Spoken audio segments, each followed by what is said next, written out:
Bueno, damos gracias a Dios por estar nuevamente un domingo más en este culto del Ministerio Hispano de Coral Reef Baptist Church, y damos gracias por aquellos que nos están viendo y oyendo en Facebook. Voy a leer allí en el capítulo 12 de Juan, los versículos del 1 al 8. Vamos a continuar con los mensajes del Evangelio de Juan. Este es el número 15. Los que estamos aquí vamos a ponernos en pie. Y yo voy a leer un versículo y ustedes lean otro, así lo hacemos juntos, ¿verdad? Este es el grupo que nos ayuda con la grabación, ¿verdad? Así que damos gracias por su presencia. Bien, yo comienzo, ustedes siguen y todos nos unimos en el versículo 8. 6 días antes de la Pascua vino Jesús a Betania, donde estaba Lázaro, el que había estado muerto y a quien había resucitado de los muertos. Y le hicieron allí una cena. Marta servía y Lázaro era uno de los que estaban sentados a la mesa con él. Entonces María tomó una libra de perfume de nardo puro de mucho precio y ungió los pies de Jesús y los enjugó con sus cabellos, y la casa se llenó del olor del perfume. Y dijo uno de sus discípulos, Judas Iscariote, hijo de Simón, el que le había de entregar: ¿por qué no fue este perfume vendido por 300 denarios y dado a los pobres? Pero dijo esto, no porque se cuidara de los pobres, sino porque era ladrón, y teniendo la bolsa, sustraía de lo que se echaba en ella. Entonces Jesús dijo: déjala, para el día de mi sepultura ha guardado esto todo, porque a los pobres siempre los tendréis con vosotros, mas a mí no siempre me tendréis. Vamos a orar. Señor y amante Padre, nos encomendamos ahora a ti, primeramente para que me uses como instrumento y para que prepares nuestros corazones, incluyendo el mío y de todos aquellos que nos están viendo y escuchando por Facebook, para recibir el mensaje de tu palabra. Te lo pedimos todo humildemente en el nombre de tu Hijo amado Jesucristo. Amén. Bueno, damos gracias a Dios por un día más de vida y por estar aquí. Vamos a leer allí, está en pantalla, dos versículos que son el versículo clave. Vamos a ver si todos juntos, de los que estamos aquí, lo podemos decir.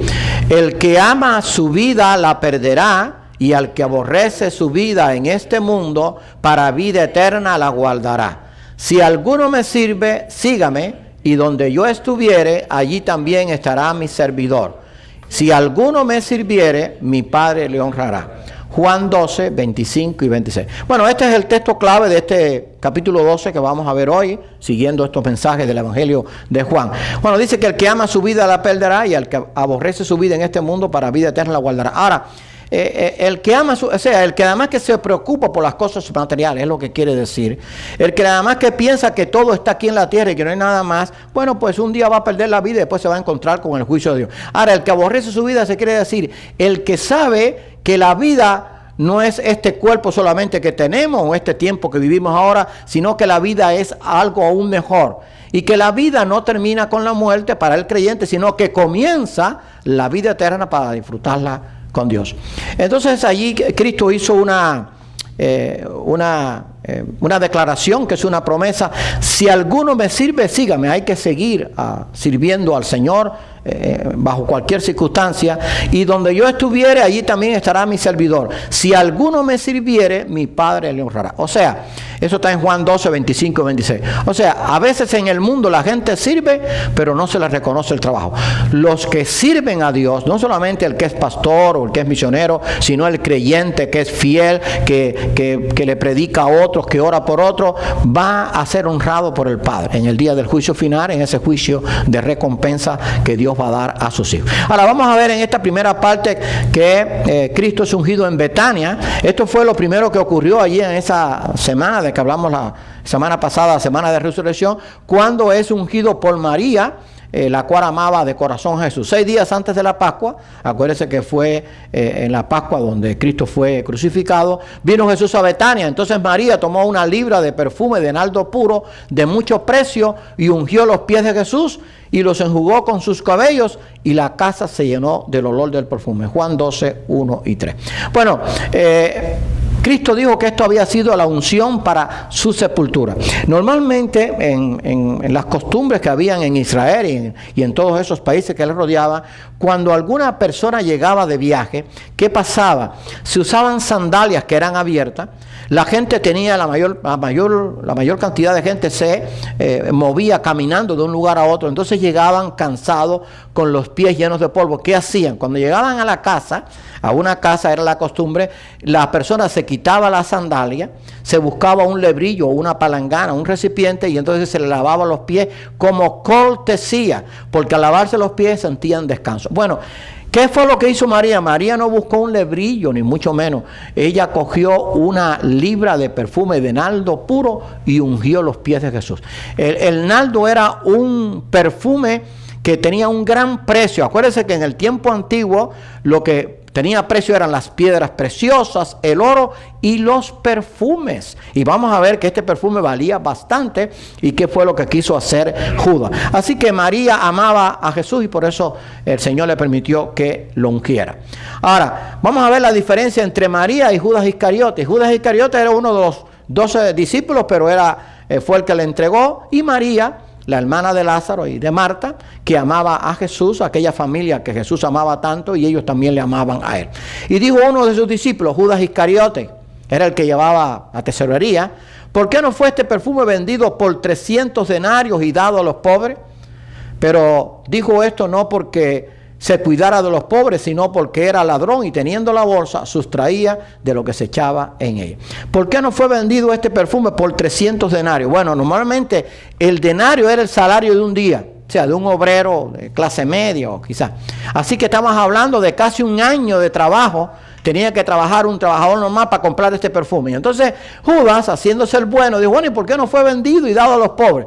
Pero el problema es que él era el tesorero de la iglesia pequeña aquella, de aquel grupo de 12. ¿Y qué es lo que hacía él? Cuando echaban dinero, él sustraía de la bolsa. Ahora bien, algunos dirán, bueno, ¿y Cristo, que era Dios, no sabría esto? Claro que lo sabía, pero lo estaba permitiendo porque por dos cosas. Dios es amor, pero es justicia. Dios en su amor quizás estaba diciendo, quizás Judas pueda arrepentirse, que él sabía que no.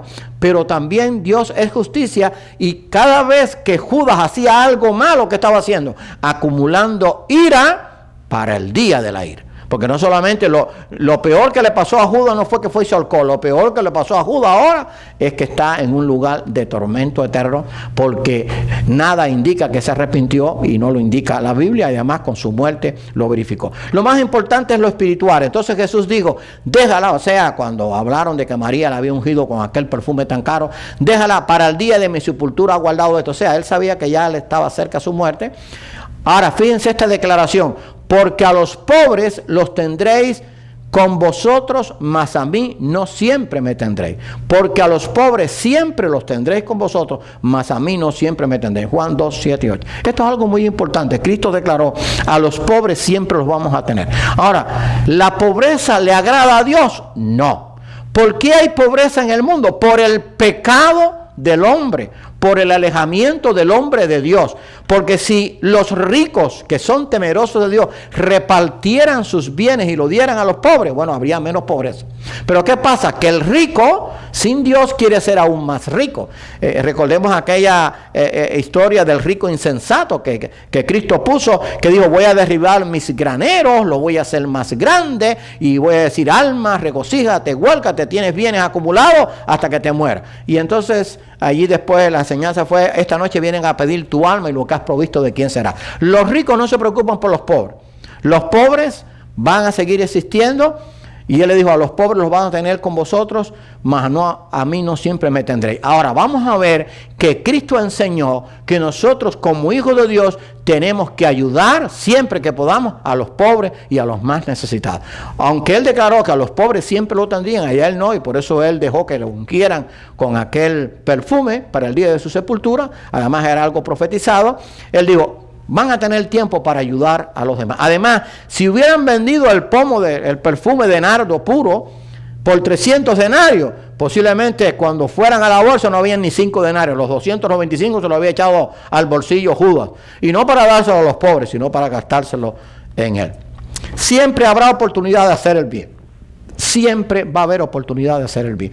El creyente que ha sido transformado por el poder de Dios tiene que tratar de siempre hacer el bien. Es más, Cuando usted lee el capítulo 12 de la epístola del apóstol Pablo a los Romanos, creo que es el versículo 21, que es el último versículo de ese capítulo, dice, hay que vencer el mal con el bien. O sea, si a mí como cristiano me hacen un mal, yo no puedo devolver con otro mal, tengo que devolver con un bien. Porque ya la ley del talión, eso fue la ley antigua, ojo por ojo y diente por diente. No, ahora Cristo enseñó, cuando Él enseñó acerca de la ley, que tenemos que amar aún a nuestros enemigos, orar por aquellos que os ultrajan y os persiguen y hacer bien a aquellos que os aborrecen. Así que siempre habrá oportunidad de hacer el bien. El creyente siempre tiene que tratar de hacer el bien, pero hacer el bien sin buscar recompensa. Por ejemplo, tenemos que hacer el bien y Cristo dijo, cuando deis limosna, no sepa tu derecha lo que hace tu izquierda. ¿Qué quiso decir? En el tiempo bíblico los fariseos y los escribas, que eran los que se catalogaban como los más religiosos, cuando iban a dar limosna se ponían en una esquina bien pública, tocaban allí trompeta y cuando se reunía un grupo entonces le daban la limosna a la gente. Dice, ya ese tiene la recompensa. Entonces la verdadera recompensa de Dios viene cuando usted ayuda a alguien, quizás nadie se entere. O sea, cuando usted consuela a alguien, cuando usted visita a alguien, cuando usted ayuda puede ser materialmente a alguien y nadie tiene que enterarse, usted no tiene que estarlo publicando. Oye, entonces damos una ayuda, ¿no? Y entonces empezamos a llamar a la gente, oye, ¿sabes qué? A fulano, ¿te acuerdas que está necesitado? Oye, le mandé tanto, le hice una factura y le mandé un poco de ropa. Eso ya no tiene recompensa. Usted, lo que usted haga, mire, que Dios lo sepa, que es el que va a dar la recompensa. Los hombres no tienen que saber. Entonces el rey... Esto es en el día del juicio. Entonces el rey dirá a los de su derecha, venid benditos de mi Padre, porque tuve hambre y me diste de comer. O sea, a los hambrientos, siempre que podamos hay que darle de comer. Tuve sed y me diste de beber. O sea, y entonces dice, estuve desnudo y me cubriste, estuve en la cárcel y me visitaste, estuve enfermo y viniste a mí. Entonces los justos le responderán diciendo, Señor, cuando te vimos hambriento y te sustentamos, o sediento y te dimos de beber, o enfermo y te visitamos, o en la cárcel vinimos a ti, porque ahí sigue el pasaje. Y entonces Cristo le dijo, de cierto os digo que en cuanto lo hiciste a uno de estos mis hermanos más pequeños, a mí lo hiciste. Ahí eso está en Mateo 25, 34, 35 y 37 y 40. O sea, cuando ayudamos a alguien en la tierra es como si estuviéramos ayudando a Cristo.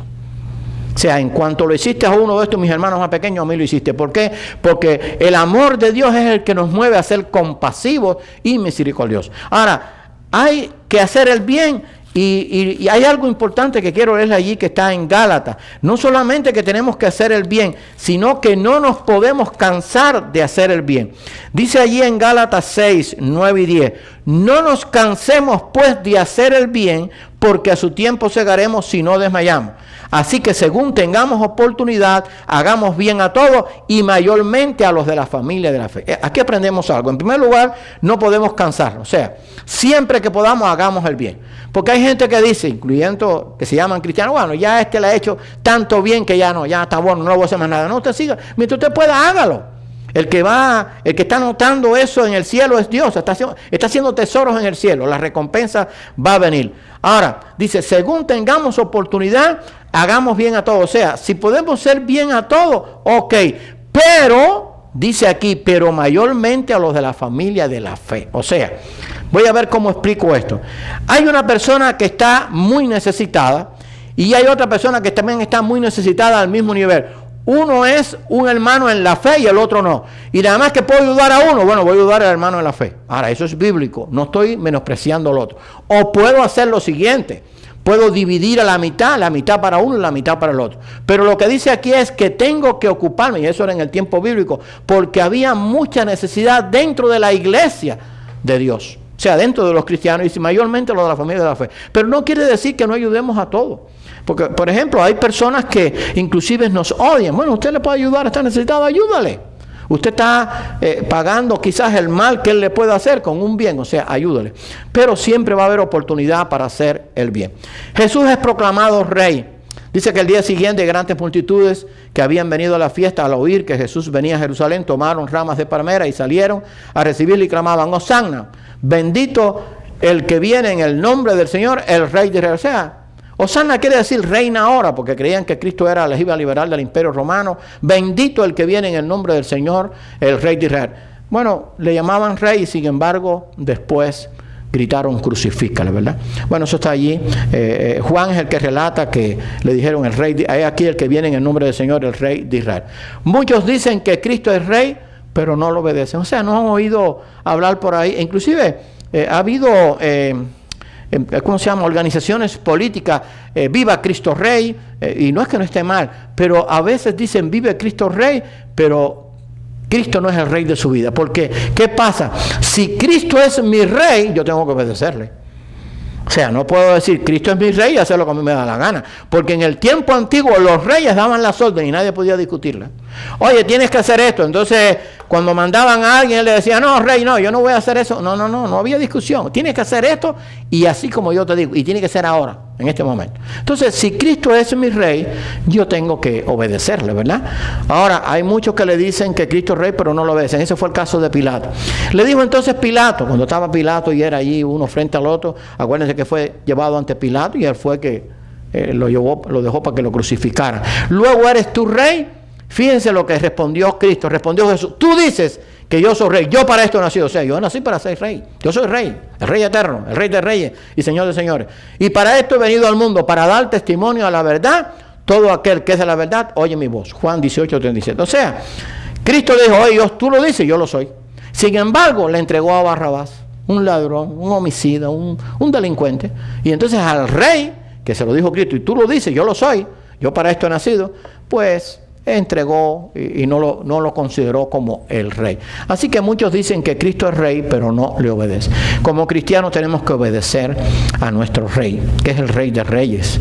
Ahora, muchos le llaman Señor, pero no hacen lo que Él dice. Cristo dijo, ahí en Lucas 6:46, ¿por qué me llamáis Señor, Señor, y no hacéis lo que yo digo? Lucas 6:46. O sea, esto lo puse en Facebook ahora hace unos días. O sea, le llaman Señor y no le obedecen, le llaman Maestro, no siguen sus enseñanzas. ¿Por qué me llamáis Señor, Señor, y no hacéis lo que yo digo?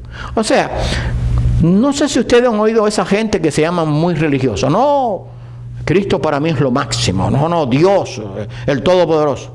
Pero no hacen lo que dice su palabra. Ahora, ¿por qué me llamáis Señor, Señor y no hacéis lo que yo digo? ¿Dónde está lo que Dios ha dicho? Aquí en su palabra. No me lo pregunte a mí.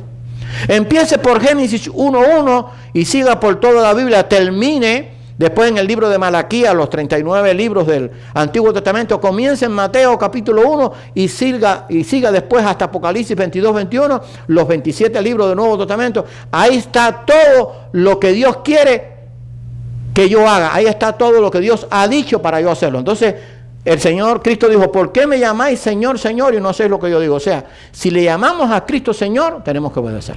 Entonces, como cristianos, no podemos cuestionar lo que Dios dice. Yo tengo que obedecerlo, punto. Aunque no lo entienda.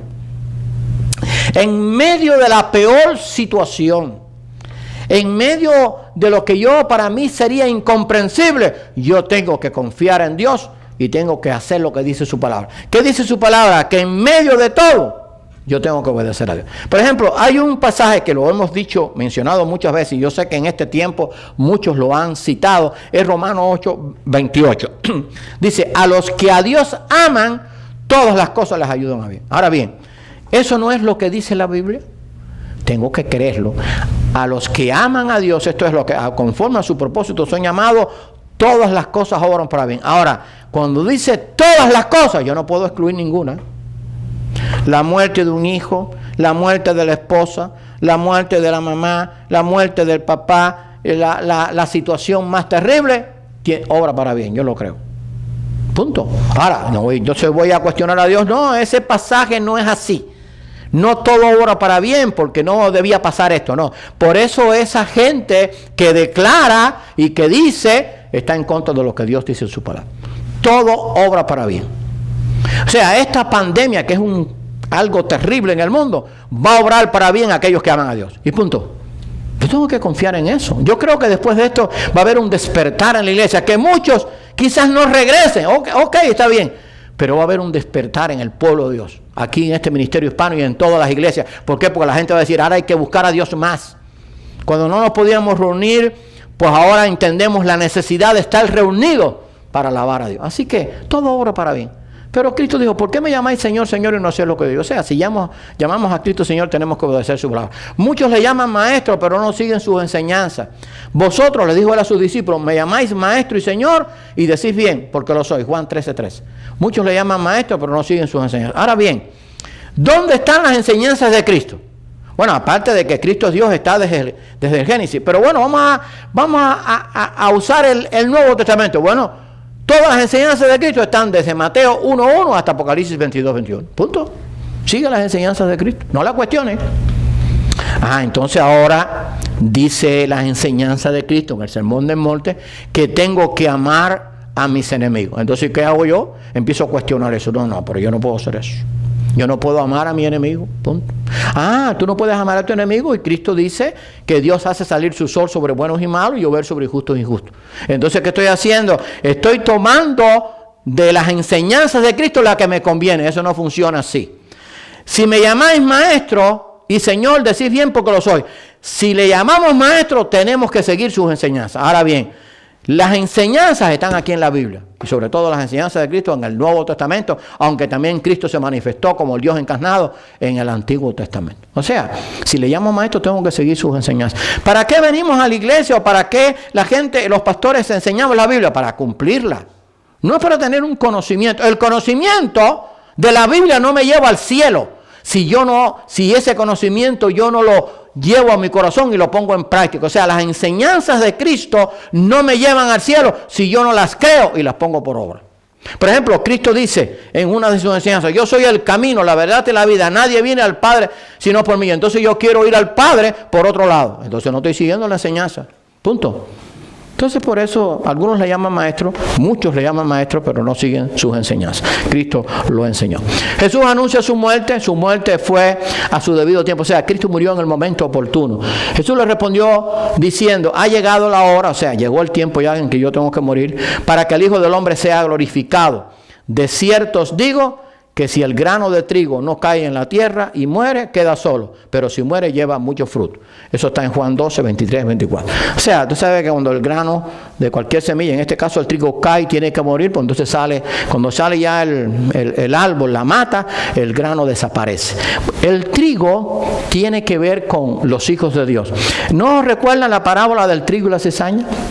La cizaña es quemada en el fuego y el trigo es llevado al granero. El granero en esa parábola representa el cielo. Y entonces Cristo aquí se compara con el grano de trigo. O sea, el trigo tiene que ver con Dios y la cizaña tiene que ver con el diablo. Así que él tenía que morir, y murió a su debido tiempo cuando estaba ya todo preparado para que así ocurriera. Cristo con su muerte venció al diablo y sus huestes. Fíjense qué clase de bendición, ¿verdad? Ahora es el juicio de este mundo, ahora el príncipe de este mundo será echado fuera, y yo, si fuere levantado de la tierra, a todos atraeré a mí mismo. Ahora es el juicio de este mundo, ahora el príncipe de este mundo será echado fuera. Ahora, lo que quiso decir Cristo fue que cuando Él murió en la cruz, el diablo fue vencido. Y cuando dice que será echado fuera, ya no tendrá dominio sobre aquellos que creen en mí. Porque el diablo nos puede, voy a ver si puedo explicar esto, nos puede zarandear, pero no nos puede posesionar. ¿Se recuerdan de Pedro cuando el Señor le dijo a Pedro, el diablo os ha pedido para zarandearos, pero yo he rogado para que tu fe no falte? O sea, el diablo me puede tentar, me puede zarandear. Lo que el diablo no puede hacer es, porque ya Cristo venció con su victoria en la cruz, esa victoria en la cruz pasó a nosotros, no me puede posesionar. Ahora, ¿qué pasa al que no es creyente? Que el diablo lo posesiona. Por eso hay tantos asesinos, tantos delincuentes, tanta gente malvada. Su corazón está guiado y dominado por el diablo. Entonces dice, pero ¿cómo es posible que esta persona pueda hacer esto? Por ejemplo, personas que matan niños, que violan niños, que matan ancianos, que asesinan a cualquiera, que hacen cosas increíbles. Están posesionados por el diablo. Precisamente el anticristo va a tener todo el apoyo del diablo, va a estar allí influenciado por todo el poder diabólico, por eso va a ser un personaje tan malvado. Pero los que obran con maldad son posesionados. Ahora, el Hijo de Dios no. Ahora, el diablo sí nos puede zarandear, o sea, no podemos jugar con él. Por eso es que Pedro escribía que el diablo anda como león rugiente buscando a quien devorar. O sea, yo no puedo jugar con el diablo, decir, bueno, yo ahora el diablo no tengo que orar, el Dios me va, yo sí tengo que orar. Señor, ayúdame para que yo pueda estar firme. ¿Por qué? Porque el diablo tiene un poder limitado, pero tiene un poder. Cristo despojó al diablo de su poder sobre el cristiano. Esto lo escribió Pablo a la iglesia de Colosas. Y vosotros estáis completos en él. O sea, en Cristo estamos completos, no necesitamos nada. En Cristo yo tengo mi salvación completa, la vida eterna, la seguridad del reino eterno, porque Dios así lo dispuso. Anulando el acta de los decretos que había contra nosotros, que nos era contraria, quitándole de medio y clavándolo en la cruz. Y despojando a los principados y a las potestades, los exhibió públicamente, triunfando sobre ellos en la cruz. O sea, Cristo despojó al diablo de su poder sobre el cristiano. O sea, el diablo no tiene poder sobre nosotros para destruirnos. Nos puede zarandear, nos puede tentar, pero ya ese poder le fue quitado. ¿Por qué? Porque Cristo lo venció en la cruz. Por eso es que el creyente puede ir de victoria en victoria y de triunfo en triunfo. Así que Cristo despojó al diablo de su poder. Cristo venció al que tenía el imperio de la muerte. Fíjense qué clase de imperio. El imperio de la muerte lo tenía Satanás. Así que por cuanto los hijos participaron de carne y sangre, él también, Cristo, participó de lo mismo para destruir por medio de la muerte al que tenía el imperio de la muerte, esto es el diablo. Así que, fíjense cómo dice, así que por cuanto los hijos participaron de carne y de sangre, está hablando de Cristo, él también participó de lo mismo. O sea, para Cristo poder vencer la muerte, él tuvo que hacerse verdadero hombre. Ahí está el misterio de la piedad, Dios manifestado en carne. Y entonces para destruir por medio de la muerte de Cristo, que después resucitó, al que tenía el imperio de la muerte, esto es el diablo. O sea, el diablo tiene un imperio, el de la muerte, pero fue vencido por Cristo. Ya el imperio de la muerte no tiene potestad sobre él. O sea, la muerte puede ser vencida. ¿Qué es lo que dice allí 1 Corintios 15 en los versículos finales? Creo que es el 57 y 58. ¿Dónde está, oh muerte, tu aguijón? ¿Y dónde, oh sepulcro, tu victoria? Nosotros, nuestra esperanza está en la vida eterna. Eso es lo más importante. La muerte fue vencida por Cristo. Y por la fe en Él, esa victoria está traspasada a nosotros. El diablo no nos puede destruir. Nos puede zarandear, pero no destruir. Voy a leer el versículo 15 de Hebreos para tener la idea completa. Hebreos capítulo 2. Voy a leer el versículo 15. Dice lo siguiente. Bueno, voy a leer el 14, que está allí. Así que por cuanto los hijos participaron de carne y sangre, él también participó de lo mismo para destruir por medio de la muerte al que tenía el imperio de la muerte, esto es al diablo, y librar a todos los que por el temor de la muerte estaban durante toda la vida sujetos a servidumbre. O sea, antes de que Cristo venciera la muerte, el hombre no tenía la esperanza, no ser en el Antiguo Testamento, que tenían la esperanza en el Mesías, de poder vencer la muerte. Cristo venció la muerte. Ahora bien, los que estaban en el Antiguo Testamento, que creían en la venida del Mesías, también iban a vencer la muerte, porque Cristo también murió por ellos. ¿Me explico? O sea, qué bueno es saber que el imperio de la muerte fue vencido. Hoy la muerte está reinando por todo lugar. Pero la muerte fue vencida. Un día vamos a vivir eternamente. Y eso es lo más importante. Lo más importante es la vida eterna que tenemos en Dios. Y esa vida eterna está asegurada. El que sirve de corazón a Cristo será recompensado. O sea, el trabajo en el Señor nunca va a ser en vano. El que ama su vida la perderá, y el que aborrece su vida en este mundo para vida eterna la guardará. Si alguno me sirve, sígame, y donde yo estuviere, allí también estará mi servidor. Si alguno me sirviere, mi Padre honrará. O sea, el que sirve de corazón será recompensado. O sea, el trabajo en la obra del Señor, Dios lo mira y Dios nunca lo va a olvidar. Y en el día del juicio Él lo va a recompensar. Y en Apocalipsis 3 dice que la recompensa está segura. Ahora, los que creen en Cristo verdaderamente no andarán en tinieblas. Por la fe en Cristo podemos vivir en su luz admirable. Dice allí, Cristo dijo, yo la luz he venido al mundo para que todo aquel que cree en mí no permanezca en tinieblas. Juan 12:40. O sea, que cuando uno conoce a Cristo pasa de la potestad de las tinieblas del diablo a la potestad de la luz, que es Dios. Entonces ahora nosotros vemos las cosas claras, porque ahora el mundo no entiende por qué está pasando todo eso. Pero ¿acaso la Biblia no habla de que todo esto sería principio de dolores, las plagas, las enfermedades, las guerras, rumores de guerra, el hambre, la maldad? Bueno, estamos en eso, ¿verdad? Pero tenemos la luz de Dios.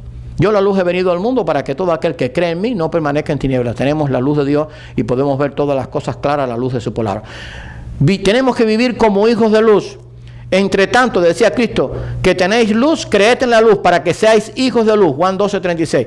Y Pablo escribió a los Efesios, porque en otro tiempo erais tiniebla, ahora soy luz en el Señor. Andad como hijos de luz. Tenemos que vivir como hijos de luz, no podemos vivir en tinieblas. Los que andan en tinieblas están pues desalentados, en pánico, sin esperanza, pero los hijos de luz tenemos que vivir como hijos de luz, diciendo Dios está presente y todo esto, pues Dios nos va a dar la victoria por encima de todas las cosas. La palabra de Dios juzgará a cada uno en el día del juicio final. Eso lo dice la Biblia. Los que rechazan su palabra y no la obedecen van a ser juzgados. Cristo dijo allí mismo en el capítulo 12 de Juan, el que me rechaza y no recibe mis palabras, tiene quien le juzgue. La palabra que he hablado, ella le juzgará en el día postrero. Juan 12:48. O sea, ¿cuántos hoy en día están rechazando a Dios y su palabra? Y en eso hay presidentes, hay gobernadores, hay autoridades, hay gente poderosa. El que rechaza y no recibe las palabras de Cristo va a ser juzgado en el último día. Va a tener que dar cuenta. Porque todo lo que hemos recibido viene de Dios. Y por lo tanto, si rechazamos su palabra, Dios nos va a juzgar por ello. La palabra de Dios ha sido dada para que el mundo la conozca, para que el mundo la obedezca. Pero ¿qué pasa? El mundo no quiere obedecer la palabra de Dios. Está en contra de la palabra de Dios, de los principios de Dios. Y van a tener que dar cuenta por ello. Inevitablemente. Podrán evitar muchas cosas. Lo escribí también ahora en estos días en Facebook. Pero no podrán evitar el encuentro con Dios y ese día del juicio. Todos un día tendrán que dar cuenta a Dios, quieran o no. Eso está en la Biblia. Y vi a los muertos, grandes y pequeños, sea los poderosos, los famosos, los reyes, los gobernadores, los jefes de ejército, los que tenían fama, los grandes y pequeños, de pie ante Dios. Y los libros fueron abiertos. ¿Qué libro? El libro de tu vida y de mi vida que hemos hecho. El libro de Dios, de su palabra que está aquí, que tenemos que obedecer. Y por supuesto el libro de la vida. Esos son los libros que van a ser abiertos. Y fueron juzgados los muertos por las cosas que estaban escritas en los libros. Todo lo que hacemos, Dios lo anota. A Dios no se le olvida nada, no se le pasa. Y no importa. Ustedes saben que hay gente que... Yo me recuerdo cuando yo estudiaba que había maestros que dictaban muy rápido. Y si usted no se apuraba, usted no podía coger la nota. Entonces unos eran más diestros que otros. Yo me defendía bastante bien, yo copiaba bastante bien y uno copiaba la idea completa. Pero había gente que se quedaban, no copiaban nada. Entonces después decía, oye, préstame la libreta. Eso era muy cómodo, ¿verdad? Para copiar ellos. Pero todo lo que nosotros hagamos está escrito delante de Dios en un libro. Y ese día va a ser abierto, el libro de mi vida. ¿Cuándo se abrió el libro de mi vida? Voy a ponerme yo y después se pone usted, porque no quiero que usted ponga la fecha que yo voy a poner. Usted pone su fecha. El 24 de septiembre del año 1946, a las 4 de la mañana, yo nací. Ahí se abrió el libro de mi vida. Y va a estar anotado todas las cosas que yo hice desde ese tiempo hasta que Dios me llame a su presencia. ¿Qué le parece? Entonces, ¿cómo voy a obrar con mi vida? O voy a decir, no me voy a esconder aquí que Dios no me ve. Dios donde quiera que me esconda me ve. O mi pensamiento, esto Dios no se va a enterar. Que no se va a enterar. Todos los pensamientos, todos los sentimientos, todo lo que haya hecho, malo o bueno, va a ser anotado delante de Dios. Por eso en el juicio de recompensa unos van a recibir más y otros menos. No es que vaya a perder la vida eterna, pero no va a ser igual para todos, ¿verdad? Porque algunos piensan que Dios no conoce nuestros pensamientos. Ahora, ¿cuánto va a durar el juicio? Porque el juicio va a ser uno a uno. No se crea que el juicio va a ser en grupo. Todos van a estar delante, uno a uno. ¿Qué tiempo? Bueno, ahora cuando un juicio demora, hoy este juicio lleva 3 años. Olvídese de 3 años. Vamos a suponer que el juicio de cada uno, estoy llevándolo al tiempo nuestro, dure 1.000.000 de años. 1.000.000 de años, la eternidad no es nada. Ya estamos en la eternidad. O sea, no va a haber apuro para Dios, pero Dios nos va a decir a ti y a mí todo lo que hemos hecho, bueno y malo. Pero también a aquellos que han rebelado contra Dios se les va a salir todo lo malo que han hecho. Por eso Dios va a hacer un juicio recto. Y dice que fueron juzgados los muertos por las cosas que estaban escritas en los libros según sus obras. Ahora aquí viene la parte que la gente debiera oír y ojalá que muchos la escuchen. Y el que no se halló inscrito en el libro de la vida fue lanzado al lago de fuego. Apocalipsis 20, 12 y 15. O sea, están todos allí compadeciendo delante de Dios. Se reciben los hijos de Dios el juicio de recompensa, pero aquellos que no han creído en Dios va a ser abierto el libro de la vida. Y entonces va a decir, tú no apareces, tu nombre no aparece aquí. Estás condenado, pero no a una cadena perpetua, no a una silla eléctrica, no a una cadena de 170 años. Estás condenado eternamente a un tormento eterno.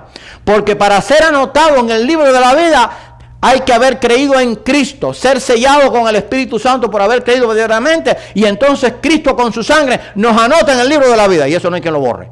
Y entonces cuando aparezca mi nombre, gloria a Dios, ven a la derecha de los redimidos. Pero los que no, el que no esté anotado o que no se haya inscrito en el libro de la vida, será lanzado al lago de fuego. Pero sabes que hablamos de esto, hoy lo van a escuchar, pero mucha gente no se está preparando para el día del juicio.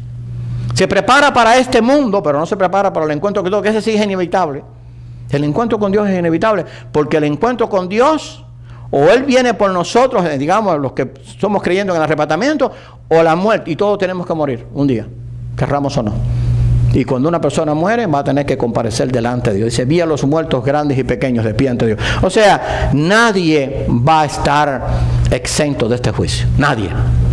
¿Cuántos millones habrá? Bueno, imagínense, para que hagan un cálculo, después sacan la matemática, me dicen ustedes más o menos un cálculo. Actualmente en el mundo hay aproximadamente, creo que es un poco más de 7,000 millones de habitantes. Ahora, vamos a contar de aquí para atrás cuántos millones hubo. Todos esos, desde Adán hasta el último que nazca, va a tener que comparecer delante del juicio de Dios. ¿Qué le parece? Entonces no hay apuro. Ahí está sentado el fiscal y abogado. Por primera vez un fiscal es abogado a la misma vez. Abogado defensor de los que hemos creído en Cristo. Y Cristo va a ser el fiscal acusador de aquellos que le rechazaron y que le negaron. Por eso es que ahora nosotros decimos a la gente, ahora hay que buscar a Dios. Dios te ama. Y Dios es un Dios de misericordia, pero es un Dios de justicia. Así que el que no se haya inscrito en el libro de la vida, fue lanzado al lago de fuego. ¿Qué tengo que hacer para obtener la vida eterna? La respuesta está aquí. Los que me están escuchando y viendo por Facebook, no crean lo que yo les estoy diciendo, crean lo que dice la Biblia. ¿Qué dice la Biblia? Que la única puerta de entrada al cielo es Jesucristo. Yo soy la puerta. Que el único camino para ir al cielo es Jesucristo. Aquí lo dice, yo soy el camino. Y que no hay otra forma de obtener la vida eterna que no sea por la fe en su Hijo Jesucristo. Y que el que no esté anotado en el libro de la vida será lanzado a un lago de fuego. Les guste o no, existe el infierno. Y el infierno dice que fue creado para el diablo y sus ángeles y para todos aquellos que sigan al diablo y sus ángeles. Dios no quiere la condenación de nadie. Dios quiere que todos procedan al arrepentimiento. Pero Dios es un Dios de amor y de misericordia, pero un Dios de justicia. Y dice la Biblia en Nahum 1:3 que Dios nunca dará por inocente al culpable. Ojalá que podamos dar este mensaje de esperanza. Que todavía hay tiempo, porque después que muera ya no hay oportunidad. Dice Hebreos 9:27, está establecido los hombres que mueran una vez y después el juicio. Este es el juicio de que hablo. Una vez que ya se muere, ya si no arreglaste las cuentas con Dios, ya no tienes oportunidad. Ya no puedes buscar a nadie que te ayude. Ningún ángel te puede ayudar. Y el abogado que puedes buscar también es el fiscal, así que no hay arreglo. Y no te va a defender, porque lo negaste a él. Ojalá que prediquemos este mensaje de amor, de misericordia, pero también de justicia. Dios no puede ser burlado, dice la Biblia. Todo lo que el hombre sembrare, eso segará. Si el hombre vive en sus pecados y complaciendo todos sus deseos, va a tener que dar cuenta a Dios. Pero el que busca la voluntad de Dios va a tener la vida eterna. Vamos a orar. Señor y amante Padre, te damos gracias por tu amor. Te damos gracias por lo que tu palabra nos enseña. Y ayúdanos para que este mensaje de esperanza y de vida eterna lo podamos llevar a otros. Pero que también podamos decirle que la vida es la oportunidad para arreglar nuestras cuentas contigo a través de la fe en Jesucristo, sin la cual nadie podrá disfrutar de la vida eterna. Él es el camino, la verdad y la vida. Él es la puerta de entrada al cielo. Ayúdanos a predicar un mensaje claro para que la gente pueda entender que no podrán evitar el juicio ante Dios y que cada uno va a ser juzgado por las decisiones que haya tomado aquí en la vida, sean buenas o malas. Pero la más grande decisión que pueda tomar el ser humano es entender que Jesucristo es el Señor y Salvador, nuestro Redentor, y que solamente por la fe en Él podemos tener vida eterna si hemos creído verdaderamente. Bendícenos a todos, Señor, y gracias por tu amor. Te lo pedimos humildemente en el nombre de tu Hijo amado Jesucristo. Amén. Bien, que Dios les bendiga y gracias a todos.